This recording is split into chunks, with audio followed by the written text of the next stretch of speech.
Hello everyone, स्वागत है आप सबका आपके अपने यूट्यूब चैनल आर क्यूमिनियम केमिस्ट्री क्लासेस पर। आज हम स्टार्ट करेंगे एटॉमिक स्ट्रक्चर। एटॉमिक स्ट्रक्चर में सबसे पहले आपके सिलेबस में दे रखा है फंडामेंटल पार्टिकल्स। अब देखिए, एटम की अगर हम बात करें तो जब एटम का नाम पड़ा था, परमाणु कहते हैं हिंदी में, परमाणु का जब नाम पड़ा था इंग्लिश में एटम, तो एटम का जो शाब्दिक अर्थ है, मतलब जो एटम शब्द का जो मीनिंग है, उसका मतलब है नॉट डिविजिबल, जिसको पुनः विभाजित नहीं किया जा सकता या पुनः काटा नहीं जा सकता, या हम सिंपल लैंग्वेज में करें, इससे छोटे टुकड़े करना किसी भी पदार्थ के पॉसिबल नहीं है। लेकिन बाद में देखा गया कि एटम के भी सब एटॉमिक पार्टिकल्स होते हैं, मतलब एटम से भी छोटे कण होते हैं, जिसको हम कह सकते हैं सब एटॉमिक पार्टिकल। और एटम के सब एटॉमिक पार्टिकल्स की संख्या ज्यादा होती है, लेकिन यहाँ पर आपके सिलेबस में मेंशन है फंडामेंटल पार्टिकल्स। तो देखिए, फंडामेंटल पार्टिकल्स की बात करें तो एटम के 3 फंडामेंटल पार्टिकल्स होते हैं, इलेक्ट्रॉन, प्रोटॉन और न्यूट्रॉन।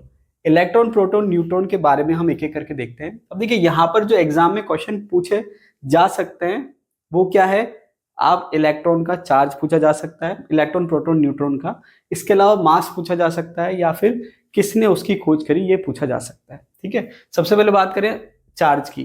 तो चार्ज जो होता है, आप सब जानते हैं कि अगर आपसे कोई पूछे इलेक्ट्रॉन पे चार्ज कितना होता है तो आप कहेंगे -1। अगर आपसे कोई पूछे प्रोटॉन पे कितना चार्ज होता है तो आप कहेंगे +1। और न्यूट्रॉन की बात करें तो आप कहेंगे न्यूट्रल, मतलब कोई चार्ज नहीं है। लेकिन ये जो चार्ज है ये आपके इलेक्ट्रोस्टैटिक यूनिट में होता है। किसमें होता है? Electrostatic unit. अगर वो आपसे चार्ज पूछ ले कूलम में, तो देखिए यहाँ पर क्वेश्चन सिंपल ही है, लेकिन बस कई बार क्या होता है, डेटा हमें याद नहीं होता। फॉर एग्जाम्पल, अगर आपसे पूछे चार्ज तो आप कहूंगा -1, लेकिन वो आपसे नॉर्मली इस यूनिट में नहीं पूछेगा, वो पूछेगा कूलाम में। तो कूलाम में जब वो आपसे चार्ज पूछेगा, इलेक्ट्रॉन का, प्रोटॉन का, दोनों का बराबर है, बस साइन डिफरेंट है। इलेक्ट्रॉन का चार्ज है नेगेटिव, प्रोटॉन का चार्ज है पॉजिटिव। इलेक्ट्रॉन का चार्ज कितना है? 1.6 इंटू 10⁻19। तो कई बार क्या होता है कि हमें वैल्यू भी याद है, लेकिन वो क्या है, ऑप्शन पास पास दे देगा। पास पास का मतलब क्या है, 1.6 दे सकता है, 1.7 दे सकता है, 1.8 दे सकता है, या फिर वो पावर चेंज कर सकता है, 19 की जगह 20 कर दे, 18 कर दे, तो आप कंफ्यूज हो सकते हैं। तो यहाँ पर आपको क्या रखना है, चार्ज याद रखना है इलेक्ट्रॉन का -1.6 इंटू 10⁻19 कुलाम। प्रोटॉन का कितना है? +1.6 इंटू 10⁻19 कुलाम। अब क्योंकि न्यूट्रल है तो चाहे इलेक्ट्रोस्टैटिक यूनिट कहो तो भी चार्ज जीरो होगा, कुलम में कहो तो भी चार्ज जीरो होगा। इसके बाद बात आती है मास की। तो देखिए, मास की यहाँ पर हमने 2 यूनिट मेंशन कर रखी है।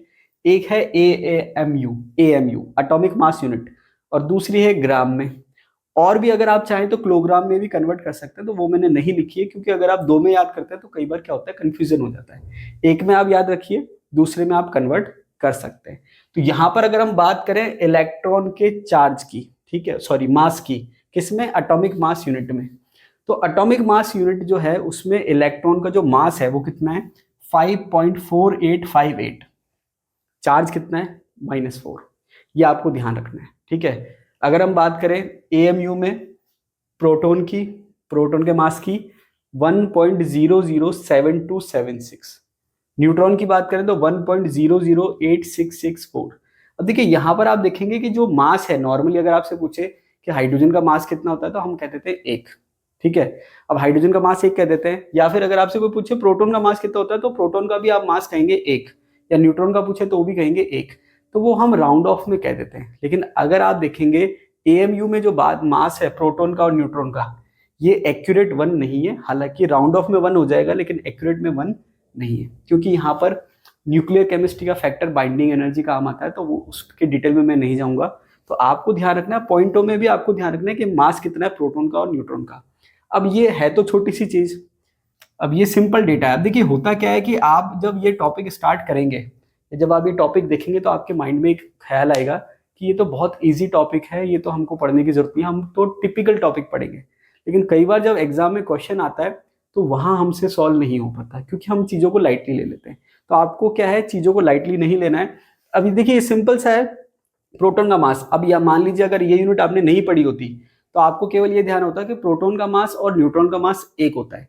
लेकिन यहां पर एक्यूरेट मास की बात करें तो 1.007276 ये मास होता है प्रोटॉन का, किसमें? एएमयू में। अब ये जो है एग्जाम में क्वेश्चन आ चुका है। ये क्वेश्चन जो है लेक्चरर टेक्निकल एजुकेशन 14 में पूछा जा चुका है, और ऑप्शन भी बिल्कुल पास पास देते हैं। कि आप कंफ्यूज हो जाएं। तो आपको ये याद रखना है कि मास कितना है एमयू में, 1.007276। और इलेक्ट्रॉन का मास भी पूछ रखा है। अगर आप चेक करेंगे तो राजस्थान यूनिवर्सिटी के 2006 के एग्जाम में ये पूछा जा चुका है। तो कहने का मतलब है बिल्कुल बेसिक सी चीजें आपको केवल याद रखनी है। तो ये क्लियर हो गया, इलेक्ट्रॉन का मास एएमयू में, प्रोटॉन का मास, अब देखिए दो ऑलरेडी पूछे जा चुके हैं, तो न्यूट्रॉन का भी पूछ सकते हैं, कोई इसमें आश्चर्य की बात नहीं है। ये बात होगी एएमयू में। दूसरी बात अगर हम करें ग्राम में, तो इलेक्ट्रॉन का जो मास होता है वो होता है 9.1 इंटू 10⁻28 ग्राम। अगर आपसे वो ग्राम की जगह किलोग्राम में पूछ ले, तो आपको क्या करना है, पावर जो है -3 बढ़ानी है। इसका मतलब क्या है कि -28 है तो ये -31 हो जाएगा। ठीक है, सिंपल सी बात है कि अगर आपको ग्राम को किलोग्राम में करना है तो आप 1000 से भाग देंगे, मतलब -3 में पावर क्या हो जाएगी, बढ़ जाएगी, और +3 होती है तो कम हो जाती है। तो अगर आपसे पूछें ग्राम में तो 9.1 इंटू 10⁻28 इलेक्ट्रॉन का मास हो जाएगा। प्रोटॉन की बात करें तो 1.672 इंटू 10⁻24। न्यूट्रॉन की बात करें तो 1.674 इंटू 10⁻24। तो आप देखेंगे न्यूट्रॉन का मास प्रोटॉन से हल्का सा ज्यादा है। ठीक है, इसके बाद अगर हम बात करें खोज की, तो इलेक्ट्रॉन की खोज किसने करी थी, जे थॉमसन ने। ठीक है, उसके बाद अगर बात करें प्रोटॉन की, तो प्रोटॉन की खोज की थी गोल्डस्टीन ने। और अगर बात करें न्यूट्रॉन की, तो न्यूट्रॉन की खोज की थी चैडविक ने। अब देखिए ये एग्जाम में पूछा जा चुका है, चैडविक ने इलेक्ट्रॉन की खोज की थी, ये आपके जूनियर केमिस्ट 2011, इसमें ये क्वेश्चन पूछा जा चुका है। मतलब बेसिक सी चीजें एग्जाम में पूछी जाती हैं, और क्योंकि आपके सिलेबस में मेंशन है तो एग्जाम में पूछा जा सकता है। ठीक है, तो ये आपके हमने बात करी इलेक्ट्रॉन, प्रोटॉन, न्यूट्रॉन के चार्ज की, मास की, और किसने खोज करी उसकी।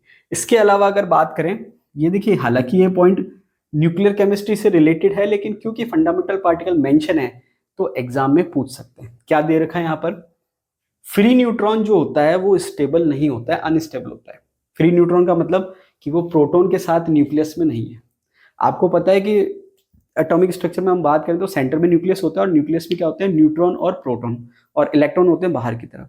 तो न्यूट्रॉन जो होता है बेसिकली प्रोटॉन के साथ रहता है तो वो स्टेबल रहता है, लेकिन अगर फ्री न्यूट्रॉन है तो वो स्टेबल नहीं रहता है, अनस्टेबल रहता है। तो एग्जाम में क्या पूछते हैं, एग्जाम में पूछते हैं कि न्यूट्रॉन की हाफ लाइफ कितनी है। ठीक है, अब ये आपको नॉर्मली नहीं मिलेगा एटॉमिक स्ट्रक्चर में, लेकिन एग्जाम में क्योंकि पूछा जा चुका है तो मैंने यहाँ मेंशन कर दिया है, आप भी नोट कर लेना। हाफ लाइफ जो है न्यूट्रॉन की वो है 12.8 मिनट, कई बार एग्जाम में पूछा जा चुका है। ठीक है, इंपॉर्टेंट है इसलिए मेंशन कर दिया। इसके बाद अगर हम बात करें इलेक्ट्रॉन टर्म, देखिए इलेक्ट्रॉन टर्म जो है वो किसने दी थी। कई बार क्या है कि आपसे पूछेंगे कि खोज किसने की थी, कई बार ये भी पूछ सकते हैं कि ये टर्म किसने दी थी। हालांकि इसके चांस कम ही है, उसके चांस ज्यादा है पूछने के, फिर भी हमें पता होना चाहिए। इलेक्ट्रॉन जो टर्म है वो दी थी स्टोने ने, और प्रोटॉन जो टर्म है वो किसने दी थी, जे थॉमसन ने। अब यहां पर आपको कंफ्यूज होने की जरूरत नहीं है, प्रोटॉन टर्म जे थॉमसन ने दी है, लेकिन जे थॉमसन ने खोज किसकी की है, इलेक्ट्रॉन की। तो ये आपको क्लियर होना चाहिए। इसके बाद अगर हम बात करें मास ऑफ इलेक्ट्रॉन, तो जैसे मैंने आपसे कहा कि इलेक्ट्रॉन जो है प्रोटॉन और न्यूट्रॉन की तुलना में बहुत हल्का पार्टिकल है, मतलब उसका वेट जो है वो कम है। तो यहाँ पर आप देखेंगे कि इलेक्ट्रॉन का जो मास है, अब देखिए हाइड्रोजन की बात करें तो हाइड्रोजन एक्चुअल में है क्या, नाभिक जो है उसका, उसमें प्रोटॉन है और बाहर एक इलेक्ट्रॉन है, यही है। तो अगर आप देखेंगे मास ऑफ इलेक्ट्रॉन, इलेक्ट्रॉन का जो मास है हाइड्रोजन परमाणु की तुलना में 1/1837, मतलब 1/1837, 1837, बहुत कम है। ठीक है, तो ये मैंने आपको इसलिए मेंशन कर दिया कि जो ऑप्शन आता है वो इस फॉर्म में भी आ सकता है, इस फॉर्म में भी आ सकता है, अलग अलग फॉर्म में आ सकता है। तो हो सकता है आपने ये वाला पढ़ा हो तो ये आपके क्लिक नहीं हो, और ये वाला पढ़ा हो तो ये क्लिक नहीं हो, तो आपको हर तरीके से तैयार होना चाहिए। इसके बाद बात करें E/m रेशो, इलेक्ट्रॉन का E/m रेशो पूछा जा सकता है। ऑयल ड्रॉप एक्सपेरिमेंट किया था मुलिकन ने, उसके बाद इसने E/m रेशो दिया था। E/m का मतलब है चार्ज अपॉन मास रेशो, और ये किसका है, इलेक्ट्रॉन का। कितना दे रखा है, 1.7582 इंटू 10⁸ कुलाम पर ग्राम। अब बाय चांस अगर आपको ये याद नहीं हो तो आपको यूनिट क्या ध्यान रखनी है, कुलाम पर ग्राम। अब कुलाम पर ग्राम में दे रखा है तो आपको क्या करना है, इलेक्ट्रॉन का चार्ज कुलाम में डिवाइडेड बाय मास ग्राम में, इसको सॉल्व करेंगे तो ये आपके आ जाएगा। तो ये तो मैंने आपको मेंशन कर दिया कि इलेक्ट्रॉन का कितना है। अगर आपसे पूछ ले भी प्रोटॉन का कितना है E/m रेशो, तो चलिए ये मुझे आप कमेंट बॉक्स में कमेंट करके बताइए कि प्रोटॉन के लिए E/m रेशो क्या होगा। ठीक है, यूनिट है आपकी कुलाम पर ग्राम, और साथ के साथ न्यूट्रॉन का भी बताना है। ठीक है, कमेंट बॉक्स में कमेंट जरूर करिए ताकि मुझे पता रहे कि आप मुझसे जुड़े हुए हैं, तो मैं आपके लिए रेगुलर वीडियो अपलोड करूंगा। अगर आप कमेंट नहीं करेंगे तो मैं वीडियो अपलोड नहीं करूंगा, ठीक है। ये कंडीशन है वीडियो के लिए, रेगुलर वीडियो आए उसकी कंडीशन ये है कि आप रेगुलर कमेंट करिए ताकि मुझे पता रहे कि आप वीडियो में जुड़े हुए हैं, ठीक है। चलिए, इसके बाद है नेचर ऑफ कैथोड रेज। अब देखिए कैथोड रेज जो है, दो रेज के आप नाम सुनेंगे, कैथोड रेज और anode rays. Cathode rays basically electrons के लिए काम में आती है, या हम कह सकते हैं नेगेटिव रेज भी कह सकते हैं, और एनोड रेज जो है वो पॉजिटिव रेज के लिए आती है। तो यहां पर क्या है statement, nature of cathode rays does not depend on the material of electrode and gas. Cathode rays जो है बेसिकली इलेक्ट्रॉन्स के लिए आप कह रहे हैं, इलेक्ट्रॉन बीम जो है उसको आप कैथोड रेज कह रहे हैं, और इलेक्ट्रॉन की जो बीम है, या आप कह सकते हैं इलेक्ट्रॉन जो है, वो ना तो किस पे डिपेंड कर रहा है कि इलेक्ट्रोड का मटेरियल क्या है, और ना ही डिपेंड कर रहा है कि जो आपने गैस फिल करी है वो कौन सी है। तो ये जो स्टेटमेंट है ये स्कूल लेक्चरर में पूछा जा चुका है, ठीक है। स्कूल लेक्चरर की बात करें तो स्कूल लेक्चरर 2015, स्कूल लेक्चरर 2015 में ये पूछा जा चुका है। क्या स्टेटमेंट है कि जो कैथोड रेज है, जो बेसिकली इलेक्ट्रॉन बीम होती है, वो किस पे डिपेंड नहीं करती, इलेक्ट्रोड की नेचर पे और गैस की नेचर पे, इन दोनों पे डिपेंड नहीं करती। उसके बाद नेक्स्ट स्टेटमेंट है आपके न्यूट्रिनो। अब देखिए हालांकि न्यूट्रिनो जो है वो फंडामेंटल पार्टिकल नहीं है, उसके अलावा या हम कह सकते हैं एक्स्ट्रा है, लेकिन मैंने मेंशन कर दिया है क्योंकि प्रीवियस ईयर एग्जाम में सेट 2013 में पूछा जा चुका है, इसलिए मैंने मेंशन कर दिया। न्यूट्रिनो का जो चार्ज है वो 0 होता है, और जो मास है वो भी क्या होता है, 0 होता है। तो यहाँ पर आप देखेंगे इसमें ओवरऑल में क्या क्या क्वेश्चन आ गया, चैडविक पूछा जा चुका है, इलेक्ट्रॉन का मास पूछा जा चुका है, प्रोटॉन का मास पूछा जा चुका है। इसके अलावा हाफ लाइफ जो है ये कई बार एग्जाम में आ चुकी है, उसके अलावा ये भी एग्जाम में पूछा जा चुका है, ये तो इवन स्कूल लेक्चर में पूछा जा चुका है। फंडामेंटल पार्टिकल्स के अलावा भी क्वेश्चन पूछा जा सकता है अल्फा बीटा गामा पे। अब देखिए बेसिकली देखा जाए तो फंडामेंटल पार्टिकल्स नहीं कह सकते, ये न्यूक्लियर का पार्ट है, लेकिन क्योंकि एटॉमिक स्ट्रक्चर से रिलेटेड है तो पूछा जा सकता है। अब ये क्वेश्चन स्कूल लेक्चर में पूछा गया है कि अल्फा पार्टिकल क्या होते हैं। तो देखिए अल्फा पार्टिकल होते क्या है, अगर मैं बात करूं हीलियम की, तो हीलियम जो है परमाणु क्रमांक 2 होता है और परमाणु भार जो होता है वो 4 होता है। इसका मतलब हीलियम जो है उसके नाभिक में 2 प्रोटॉन है और 2 न्यूट्रॉन है, तो दोनों को मिला के 4 हो गया। और क्योंकि हीलियम का अगर मैं कहूं परमाणु जो है वो उदासीन है, तो 2 प्रोटॉन होंगे तो 2 इलेक्ट्रॉन होंगे। अब मैं 2 इलेक्ट्रॉन निकाल देता हूं तो इस पे आवेश क्या आ जाएगा, 2+। इसका मतलब क्या हुआ कि ये आपके हीलियम परमाणु था, ये इलेक्ट्रॉन और ये इलेक्ट्रॉन, ये नाभिक है, नाभिक में क्या है, प्रोटॉन प्लस न्यूट्रॉन, कितने कितने, 2 + 2 = 4। तो हीलियम का जो परमाणु था, नाभिक में 2 प्रोटॉन और 2 न्यूट्रॉन थे और साथ में 2 इलेक्ट्रॉन थे। अब मैंने दोनों इलेक्ट्रॉन निकाल दिए, तो जब आपने दोनों इलेक्ट्रॉन निकाल दिए तो बचा क्या, केवल नाभिक। और जब केवल नाभिक बचा तो वहां पर आपने क्या कहा, हीलियम 2+। तो आप लैंग्वेज के फॉर्म में कह सकते हो कि अल्फा पार्टिकल जो होता है वो होता क्या है, हीलियम का नाभिक होता है, ठीक है। तो यहाँ हीलियम के नाभिक में क्या है, 2 प्रोटॉन और 2 न्यूट्रॉन, कोई इलेक्ट्रॉन नहीं है। तो अल्फा पार्टिकल एग्जाम में पूछा जा चुका है स्कूल लेक्चर में, ठीक है। इसके बाद सेकंड है बीटा पार्टिकल्स। तो अगर आपसे कोई पूछे बीटा पार्टिकल्स क्या होते हैं, तो आप सिंपली कह सकते हैं कि बीटा पार्टिकल का मतलब एक तरह से इलेक्ट्रॉन ही है। तो अब बीटा पार्टिकल से क्या होगा, तो इसको आप ऐसे समझिए कि अगर कोई नाभिक है, अगर कोई क्या है, नाभिक है, उसमें से बीटा पार्टिकल निकल रहा है। क्या निकल रहा है, बीटा पार्टिकल। मतलब मैंने कहा ये नाभिक में से क्या निकल गया, एक बीटा पार्टिकल निकल गया, तो उससे क्या चेंजेस आते हैं। तो वहां पर आप इसको ऐसे कह सकते हैं कि भाई मान लीजिए एक न्यूट्रॉन है और न्यूट्रॉन में से आपने बीटा पार्टिकल निकाला, तो न्यूट्रॉन में से जब आपने बीटा पार्टिकल निकाला तो क्या निकला, बीटा पार्टिकल निकल गया, और साथ में चेंजेस क्या हुए, न्यूट्रॉन किस में कन्वर्ट हो गया, प्रोटॉन में। तो यहां पर आप एक ये कंसेप्ट काम में ले सकते हैं, या ये कंसेप्ट आप इसको समझ सकते हैं कि अगर नाभिक में से बीटा पार्टिकल निकल रहा है तो न्यूट्रॉन किस में कन्वर्ट हो जाएगा, प्रोटॉन में। ये आपको ध्यान रखना है। तो इसको आप ऐसे भी समझ सकते हैं, हालांकि ऐसा होता नहीं है, कि जो न्यूट्रॉन है वो किससे मिलके बना है, प्रोटॉन और इलेक्ट्रॉन से। तो अगर आप प्रोटॉन और इलेक्ट्रॉन को ऐड कर देंगे तो न्यूट्रॉन बन जाएगा। समझने के लिए बता रहा हूँ, एग्जैक्ट ऐसा नहीं होता। न्यूट्रॉन में से जब आपने बीटा पार्टिकल निकाला तो वो किस में कन्वर्ट हो गया, प्रोटॉन में। तो आप इसको ऐसे समझ सकते हैं कि देखिए यहाँ पर मैंने कहा था कि नेग्लिजिबल न्यूट्रॉन का मास ज्यादा है, तो आप इसको ऐसे समझ लीजिए कि भाई इलेक्ट्रॉन और प्रोटॉन मिला के न्यूट्रॉन बन रहा है, तो न्यूट्रॉन का मास क्या होगा, एक्सेप्शनली या थोड़ा सा क्या होगा, ज्यादा होगा किससे, प्रोटॉन से। हालांकि ऐसा नहीं है, समझाने के लिए बता रहा हूं मैं आपको। तो न्यूट्रॉन जो है वो किस में कन्वर्ट हो गया, प्रोटॉन में, क्या हो गया, बीटा पार्टिकल निकल गया। इसके बाद गामा रेस, तो देखिए गामा क्या रेज है, इलेक्ट्रोमैग्नेटिक रेडिएशन से। गामा रेस क्या है, इलेक्ट्रोमैग्नेटिक रेडिएशन है, और इसकी एनर्जी क्या होती है, काफी ज्यादा होती है। तो कई बार एग्जाम पूछे थे भाई गामा रेस क्या है, कुछ नहीं, इलेक्ट्रोमैग्नेटिक रेडिएशन है जिसकी एनर्जी क्या होती है, ज्यादा होती है। तो ये भी आपसे एग्जाम में पूछ सकते हैं, अल्फा, बीटा और गामा, तो इसका आपको पता होना चाहिए। तो आपको पता चल गया बीटा पार्टिकल अगर निकल रहा है नाभिक में से, या आप कह सकते हैं गामा भी निकल रहा है, तो क्योंकि केवल रेडिएशन है, तो ना तो इसके निकलने से नाभिक के परमाणु क्रमांक में कोई चेंज आएगा, ना ही परमाणु भार में कोई चेंज आएगा, ठीक है, द्रव्यमान संख्या में कोई चेंज आएगा। बीटा पार्टिकल की बात करें तो बीटा पार्टिकल अगर निकल गया, तो क्योंकि न्यूट्रॉन से किस में कन्वर्ट हो गया, प्रोटॉन में, तो जितने बीटा पार्टिकल निकलेंगे उतना ही जो नाभिक है उसका परमाणु क्रमांक क्या हो जाएगा, बढ़ जाएगा, ठीक है। मास में कोई चेंज नहीं आएगा, द्रव्यमान संख्या में कोई चेंज नहीं आएगा। जैसे मान लीजिए एक नाभिक में से 2 बीटा पार्टिकल निकल गए, मतलब उसका परमाणु क्रमांक कितना बढ़ जाएगा, 2। अल्फा पार्टिकल की बात करें तो अगर अल्फा पार्टिकल निकल रहा है 1, तो नाभिक का परमाणु क्रमांक कितना कम हो जाएगा, 2। कितना कम हो जाएगा, 2। और परमाणु भार कितना कम हो जाएगा, 4। तो ये भी आपको पता होना चाहिए। पहले एटॉमिक मास यूनिट के लिए रेफरेंस हाइड्रोजन को लिया जाता था, लेकिन अगर हम प्रेजेंट टाइम की बात करें तो एटॉमिक मास यूनिट के लिए जो रेफरेंस लिया जाता है वो कार्बन 12 को लिया जाता है। तो देखिए ये भी एग्जाम में पूछा जा चुका है कि एटॉमिक मास यूनिट के लिए हम किसको रेफरेंस लेते हैं, कौन से न्यूक्लियस को या कौन से एटम को लेते हैं, तो कार्बन 12 इसका आंसर होगा। अब देखिए एटॉमिक मास यूनिट को आप कैसे डिफाइन कर सकते हैं, 1/12 the mass of 1 carbon 12 atom. तो कार्बन 12 जो एटम है उसका 1/12 पार्ट, 1/12, ठीक है, मतलब 12वां हिस्सा आप कह सकते हो। तो वो जो आएगी वैल्यू वो 1 AMU के बराबर है, ठीक है।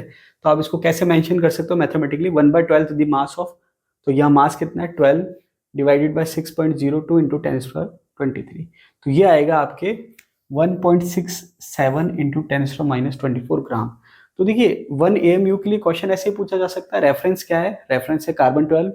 और ऐसे भी पूछा जा सकता है कि 1 AMU कितने ग्राम के बराबर होता है, तो आंसर क्या हो जाएगा, 1.67 इंटू 10⁻24 ग्राम।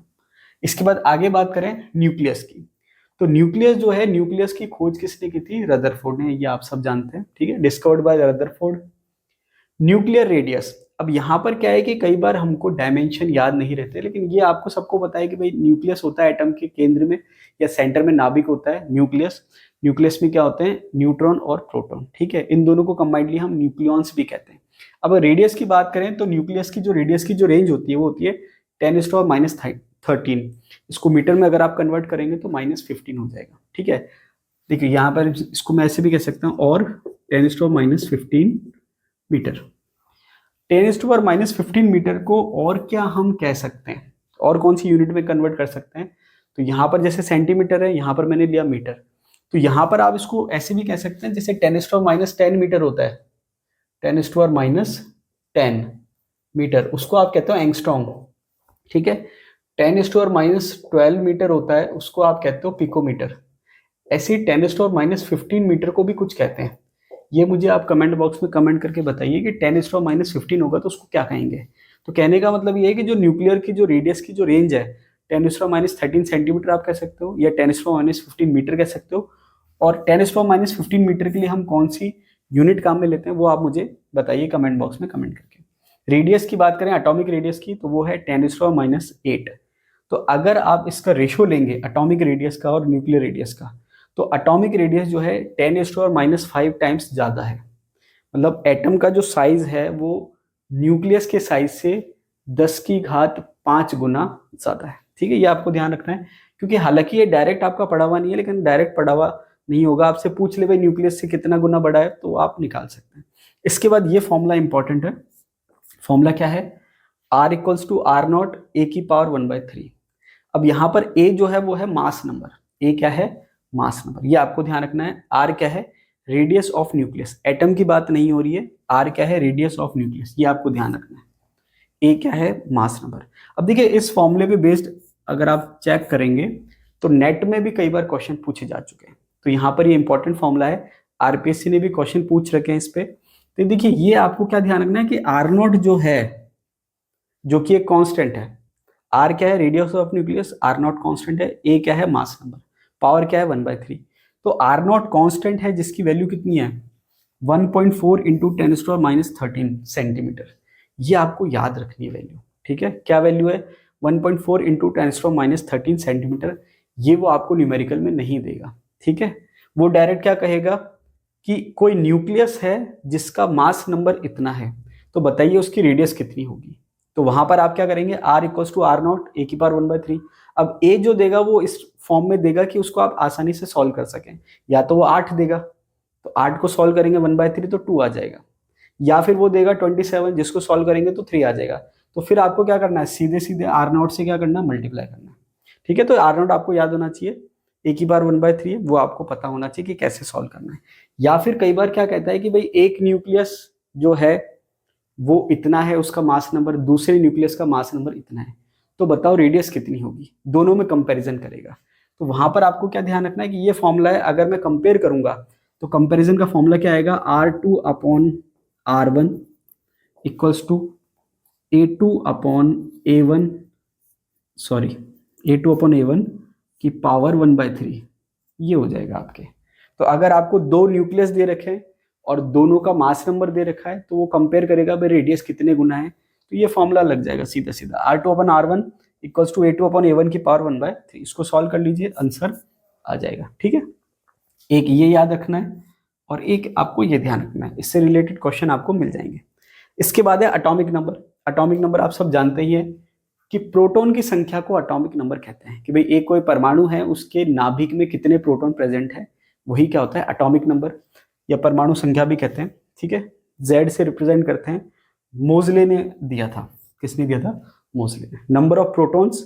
और देखिए इसको आप ऐसे भी कह सकते हैं कि भाई एक परमाणु है उसके नाभिक में जितने प्रोटॉन है वो उसकी एटॉमिक संख्या है। या फिर आप कह सकते हो कि उदासीन परमाणु, नॉर्मली परमाणु की बात करें तो उदासीन ही होता है, अगर उस पर चार्ज आए तो आयन बन जाता है। तो अगर उदासीन परमाणु की बात करें तो जो प्रोटॉन की संख्या होती है वही इलेक्ट्रॉन की संख्या होती है। तो आप इसको ऑल्टरनेट लैंग्वेज में ये भी कह सकते हो कि न्यूट्रल एटम में इलेक्ट्रॉन की संख्या, ठीक है, वो भी क्या हो जाएगा, परमाणु क्रमांक हो जाएगा। बेसिकली डिफाइन हम उसको प्रोटॉन की संख्या से ही करते हैं।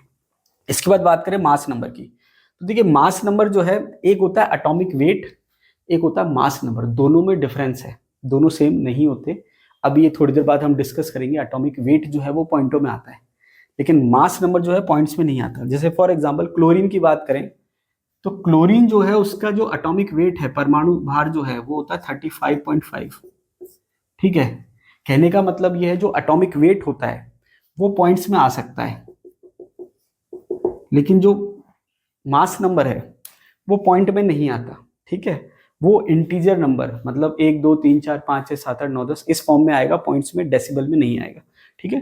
तो मास नंबर जो है वो क्या है, ए से रिप्रेजेंट कर रहे हैं, और एक्चुअल में क्या है, प्रोटॉन प्लस न्यूट्रॉन, मतलब प्रोटॉन और न्यूट्रॉन की संख्या का जो टोटल है उसको मास नंबर हम कह रहे हैं। मतलब एक नाभिक में कितने प्रोटॉन और कितने न्यूट्रॉन है दोनों को ऐड कर दीजिए, वो उसका मास नंबर, या हिंदी में कहें तो द्रव्यमान संख्या कहलाता है। तो इसका फॉर्मूला क्या हो जाएगा, ए का P+N, मतलब P का मतलब प्रोटॉन की संख्या, N का मतलब न्यूट्रॉन की संख्या, दोनों का सम क्या हो जाएगा, मास नंबर। या फिर प्रोटॉन की संख्या को आप एटॉमिक नंबर कहते हैं, जिसको मैंने कह दिया Z, तो A क्या हो जाएगा, Z+N। अब यहां पर इंपॉर्टेंट क्या है कि अगर इसी फॉर्मूले को मैं दूसरी तरीके से लिखूं तो N क्या हो जाएगा, A-Z।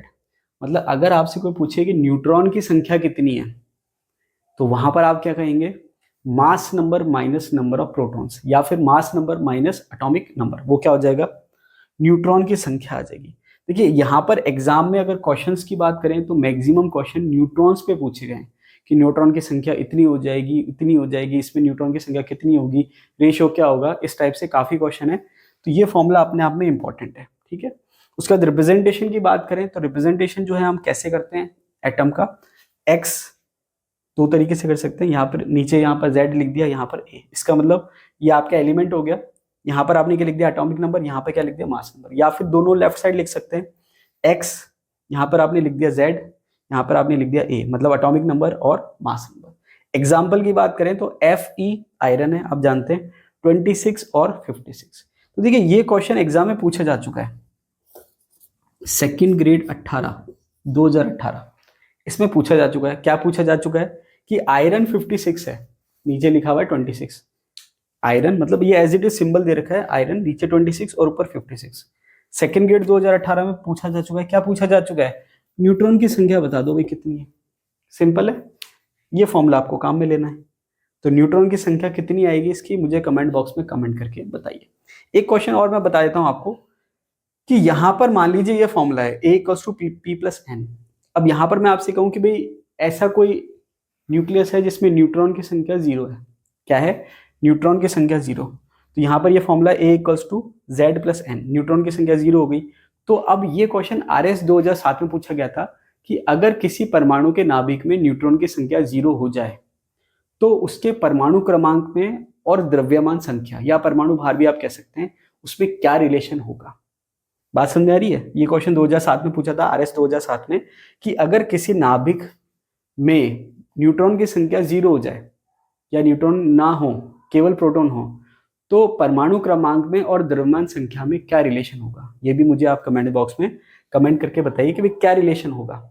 आंसर कैसे होगा, कम होंगे, ज्यादा होंगे, बराबर होंगे, ये इससे ज्यादा होगा, वो उससे ज्यादा होगा, इस टाइप से ऑप्शन दे रखे थे। तो आपको बताना है कि अगर नाभिक में न्यूट्रॉन की संख्या 0 हो जाए तो द्रव्यमान संख्या में और प्रोटॉन की संख्या या परमाणु क्रमांक में क्या रिलेशन होगा। आइसोटोप्स, अब देखिए आइसोटोप्स को हिंदी में कहते हैं समस्थानी। तो आइसोटोप का सिंपल सा मीनिंग ये है कि एटॉमिक नंबर सेम होगा और मास नंबर डिफरेंट होगा। मतलब प्रोटॉन की संख्या सेम होगी और द्रव्यमान संख्या भिन्न होगी। यहाँ पर आप इसको ऑल्टरनेट स्टेटमेंट में ये कह सकते हो कि प्रोटॉन की संख्या सेम है लेकिन न्यूट्रॉन की संख्या क्या है, डिफरेंट है। ठीक है, एग्जाम्पल मैंने दे दिया, कार्बन 12, कार्बन 13 और कार्बन 14। अब अगर मैं सिंबल कार्बन काम में ले रहा हूं, इसका मतलब उसका एटॉमिक नंबर मैंने फिक्स कर दिया, या आप कह सकते हैं प्रोटॉन की संख्या फिक्स कर दी। तो यहाँ पर एटॉमिक नंबर कितना है, 6, यहाँ भी 6 है और यहाँ भी 6, मतलब प्रोटॉन की संख्या तीनों में फिक्स है 6। लेकिन आप ऊपर देख रहे हैं मास नंबर, मास नंबर एक में कितना है, 12, एक में 13, एक में 14। तो कई बार एग्जाम में पूछते हैं, जैसे मैंने अभी पहले आपको बताया कि इस टाइप से नोटेशन दे दिए। अब वो आपसे क्या कहेगा कि भाई न्यूट्रॉन की संख्या बताओ। तो इस केस में न्यूट्रॉन की संख्या कितनी आएगी, 6, इस केस में कितनी आएगी, 7, और इस केस में कितनी आएगी, 8। तो कई बार क्या करता है वो अलग अलग एटम देगा, जरूरी नहीं है कार्बन दे, XYZ करके कुछ भी दे सकता है, फिर कहेगा कि ये नोटेशन ये है। अब बताओ न्यूट्रॉन की संख्या का रेशो क्या होगा, या किसका ज्यादा होगा किसका कम होगा। तो आपको क्या करना है, तीनों का पहले निकाल लो और उसका फिर रेशो आ जाएगा। ठीक है, इस टाइप से एग्जाम में कई क्वेश्चन पूछ रखे हैं, अलग अलग एटम देगा, नोटेशन देगा, फिर कहेगा कि भाई रिलेशन क्या होगा। ठीक है, तो आपको कुछ नहीं करना, आपको ये वाला फॉर्मूला काम में लेना है, mass number minus atomic number, neutron की संख्या आ जाएगी, उससे रिलेटेड एग्जाम में क्वेश्चन काफी सारे पूछे जा चुके हैं। तो ये हो गया आइसोटोप्स। तो आइसोटोप्स की आपको डेफिनेशन पता होनी चाहिए, उसके बाद एग्जाम्पल पता होने चाहिए। ठीक है, कार्बन 12 जो है आपको पता है, हमने AMU में काम में लिया था। कार्बन 13 जो है वो आपके क्या है, NMR में आप पढ़ते हैं। इसके बाद बात आती है आइसोटोन्स की। तो देखिए मैक्सिमम क्वेश्चन जो पूछे जाते हैं आइसोटोन्स पे पूछे जाते हैं। जैसे मैंने आपको बताया न्यूट्रॉन्स पे पूछे जाते हैं, वैसे आइसोटोन्स पे पूछे जाते हैं। एग्जाम्पल क्या है, कार्बन नीचे 6 ऊपर 13, नाइट्रोजन नीचे 7 और ऊपर 14। मतलब मैंने डायरेक्ट एग्जाम्पल लिख रखा है। तो अगर एग्जाम्पल से हम समझने की कोशिश करें तो क्या समझने की कोशिश करेंगे, प्रोटॉन की संख्या सेम है क्या, नहीं है, दोनों क्या है, डिफरेंट है। मास नंबर सेम है क्या, नहीं है, दोनों डिफरेंट है। इसका मतलब ना तो प्रोटॉन की संख्या सेम है ना ही मास नंबर सेम है। तो यहां पर सेम क्या है, न्यूट्रॉन की संख्या, या हम कहें जो कांस्टेंट है वो क्या है, न्यूट्रॉन की संख्या। तो आइसोटोप्स जो थे वहां पर प्रोटॉन की संख्या कांस्टेंट थी, मास नंबर कांस्टेंट नहीं था। ठीक है, यहां पर क्या है, मास नंबर कांस्टेंट भी नहीं है, प्रोटॉन कांस्टेंट नहीं है, यहां पर न्यूट्रॉन की संख्या कांस्टेंट है। तो इसको आप ऐसे समझ लीजिए, प्रोटॉन की संख्या मैंने फिक्स कर दी और न्यूट्रॉन की संख्या चेंज करी तो हो जाएगा आइसोटोप्स। इसका उल्टा कर देता हूं, न्यूट्रॉन की संख्या सेम कर दी, प्रोटॉन की संख्या डिफरेंट कर दी, तो क्या हो जाएगा, आइसोटोन्स। तो यहां पर आप देखेंगे कि न्यूट्रॉन की संख्या कितनी आ रही है, 7, और यहां पर आप देखेंगे 7। तो न्यूट्रॉन की संख्या अगर सेम आ रही है तो आप कहोगे आइसोटोन्स। ठीक है, आइसोबार्स की बात करें तो आइसोबार में क्या है, आपके मास नंबर सेम है।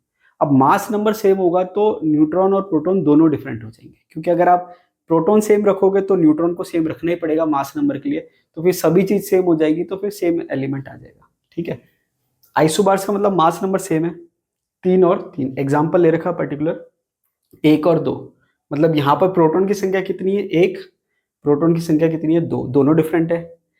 मास नंबर 3 है, मतलब यहाँ पर न्यूट्रॉन की संख्या कितनी आ रही है, दो, और यहाँ न्यूट्रॉन की संख्या कितनी आ रही है, एक।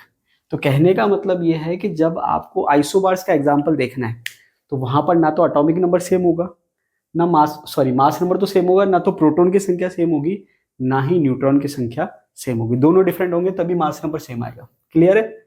आइसोटोप्स, आइसोटोन्स और आइसोपार्स। ठीक है, अब ये देखिए एग्जाम में क्वेश्चन पूछे जा चुके हैं, मैं बता देता हूं आपको कि यहां पर अगर हम देखें तो देखिए कार्बन 13 और नाइट्रोजन 14, जूनियर केमिस्ट 14, ये जो मैंने एग्जाम्पल लिखा है आपके लिए, ये जूनियर केमिस्ट 14 में पूछा जा चुका है। इसके अलावा आइसोटोन्स की जो डेफिनेशन है वो RS 2010 इसमें पूछी जा चुकी है।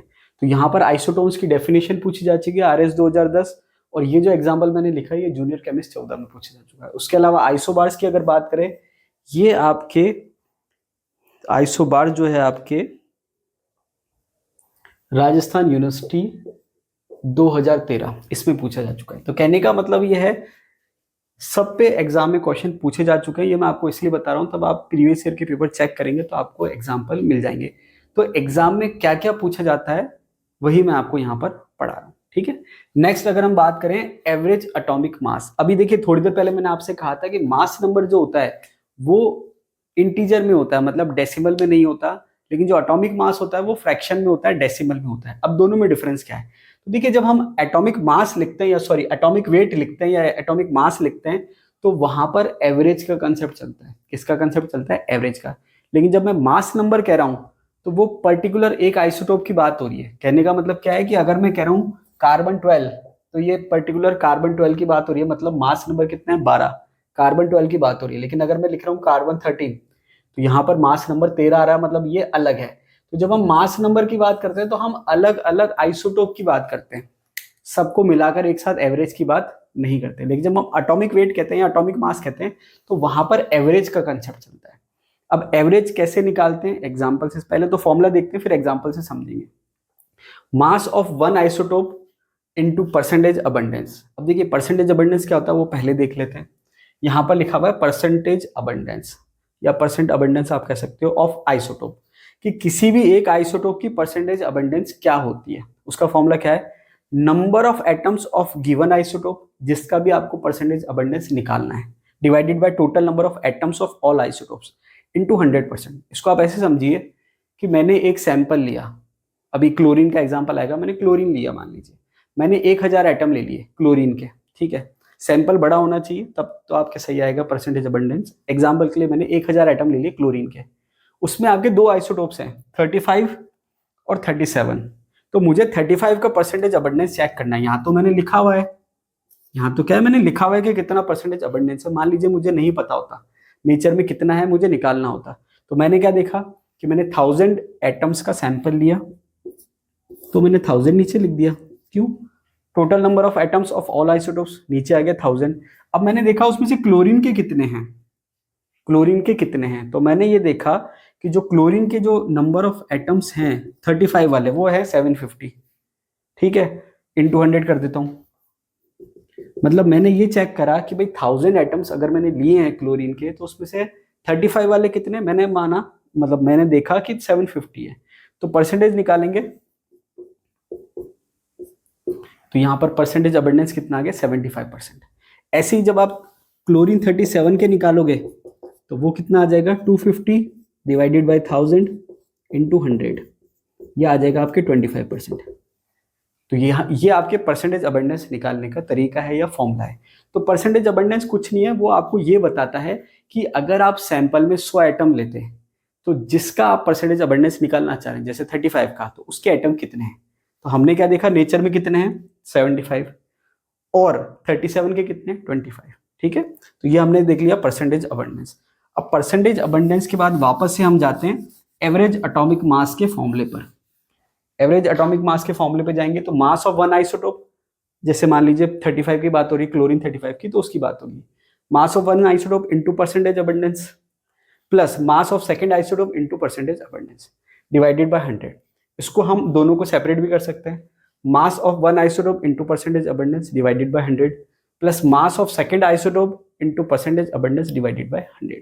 तो ये दोनों फॉर्मूले आप काम में ले सकते हो, जो आपको इजी लगे सॉल्व करने के लिए वो यहाँ पर आप काम में ले सकते हो। अब देखिए RS 2009 में क्वेश्चन पूछा जा चुका है। क्या पूछा जा चुका है कि क्लोरीन 35 और क्लोरीन 37, ठीक है, उनका रेशियो दे रखा है 3:1, या फिर आप कह सकते हैं 75% और 25%, ठीक है।